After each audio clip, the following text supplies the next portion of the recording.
The World Health Organization is moving closer to recognizing a gaming disorder.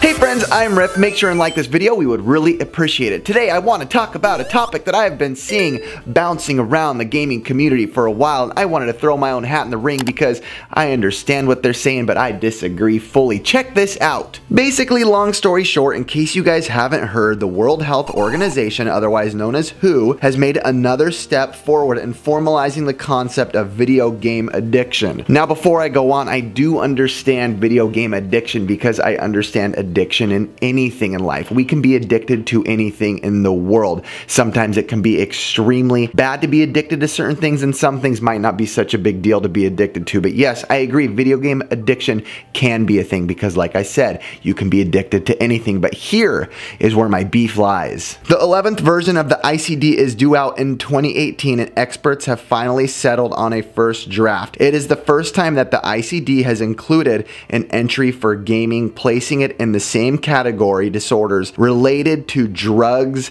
alcohol, and gambling. Now, if you guys want to know more about this before I go on, I will leave a link in the description below from this article from Polygon. Also, it's kind of been being talked about everywhere right now. There's a whole article of things describing this gaming disorder. Let me read you guys a couple really quick. Impaired control over gaming, increasing priority given to gaming to the extent that gaming takes precedent over other interests in life and daily activities, continuation or escalation of gaming despite the occurrence of negative consequences. Basically, they're categorizing it as some sort of addiction, which is okay, like I said, but the problem I see the biggest is that they're calling it a disorder, and they are categorizing it, putting it right there next to drugs and alcohol, things that you can be addicted to that can hurt your life drastically in ways that gaming never could. Like I said, people can become addicted to anything, and if you have become addicted to something that has taken over your life and hence ruined your life, I do think that you need help. But in that case, if we're calling gaming an addiction or a disorder, we need to put other things in this category as well and label it as something that we can get therapy for and help for. And I'm talking about things like social media, the gym, Netflix, texting, religion, anything like that, because in reality we can become obsessed with all those things, and obsessive and compulsive behavior can be bad. But I don't know why gaming is getting singled out and being called a disorder in this case. I don't go around seeing people on their phones all day texting. Sometimes I say, hey, they're addicted to that, they need to chill out, they need to put that down, but I would never say those people have a texting disorder or a gym disorder or this person has a religious disorder. Another thing that I want to point out as a gamer myself is that I technically, yes, have been addicted to video games, but I want to also say that there's been times in my life where I've had hard, real things going on in my life that could have crushed my life. And if you're categorizing gaming with drugs or alcohol, let me tell you, when I was through some of my hard times, I used gaming as a scapegoat. That's where I went. That's what I did to escape from some of my harsh realities of life, to get me through some really hard times. And I don't know where I would be if I went to drugs or alcohol and went hardcore into these things. Instead, I went hardcore into gaming, and I like to think that I have thrived because of that. And I can imagine where I would be if I went hardcore into alcohol or hardcore into drugs or hardcore into gambling. So I very much disagree with putting them in the same lines as those things. Another thing I want to say, and which I'm really hoping isn't the case, I hope this isn't big pharma just trying to get their foot into this and think of what's another thing we can label as a disorder or an addiction or a mental disorder or a mental health disorder, so that we know the video game industry is huge. We know the video game industry is thriving. Maybe if we put our foot in here and give it a name and call this a gaming disorder, we can then tell all these parents that their kids have gaming disorders, and with that we can send them to the doctor, and with that we can make a ton of money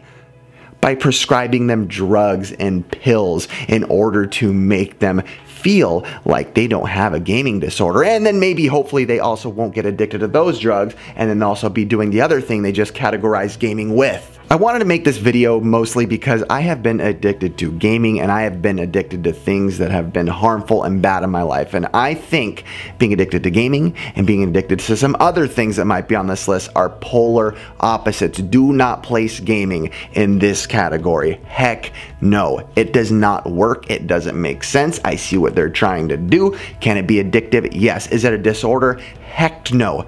Heck no. Do not let parents, if you're watching this, do not let a website or pharma or whoever this WHO organization convince you that your kid has a disorder. Yes, gaming can become excessive. Yes, gamers can call in sick and lie to their work to get out of work. Gamers can ruin relationships because they play too many video games, and that is a bad thing. Yes, that is a bad thing. We don't want to let it take over our world and not live a normal life because we're so addicted. But that's just called bad judgment, doing bad things. That's where you need to have a talk with your kid or a talk with yourself if you're addicted to gaming. But a disorder, heck no, you do not have a disorder.